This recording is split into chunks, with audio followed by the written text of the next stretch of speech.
What we're seeing here is water contaminated with sulfuric acid and toxic metals, better known as acid mine drainage. And there are thousands of abandoned mines scattered across the American West, each with the potential to release contaminated water into vital rivers, lakes, and water supplies.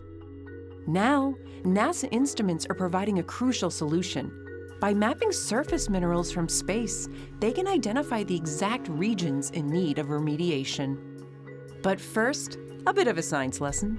The process of acid mine drainage is when rocks that have been underground get dug up and exposed to the surface. When they're exposed to the surface, they are now subject to getting rained on, so they're exposed to water, they're exposed to air, and in that process, they actually convert that water that is flowing over them into much more acidic waters, and they also can release toxic metals.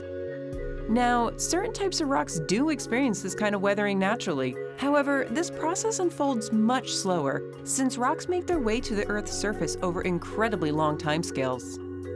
But when we extract the minerals needed to power our technologies, these rocks are pulled to the surface at a much faster rate.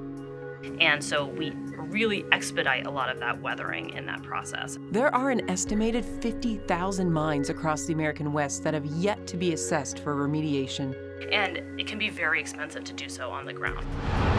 Launched in 2022, NASA's EMIT instrument is an imaging spectrometer, a NASA invention that is used to measure light that is both in the visible and infrared wavelengths.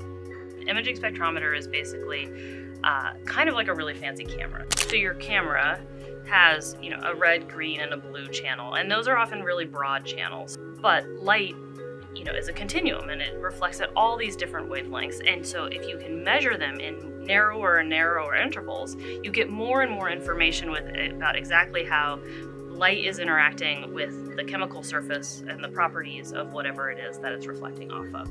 By using spectroscopy, instruments like EMIT can map large regions to detect mineral compositions indicative of acid mine drainage and its sources. And it's not just for rocks and minerals. Spectroscopy can be used to greatly broaden our understanding of our world. It's like a Swiss Army knife. There are so many things that people can use it for. We are doing things where people are looking at wastewater, people are looking at surface plastics in agriculture, people are looking at crop types and thinking about yields. And as with all NASA data, this information is free and open to the public. And so we really encourage people to check them out and think about, how they might want to be leveraging them for a variety of different activities.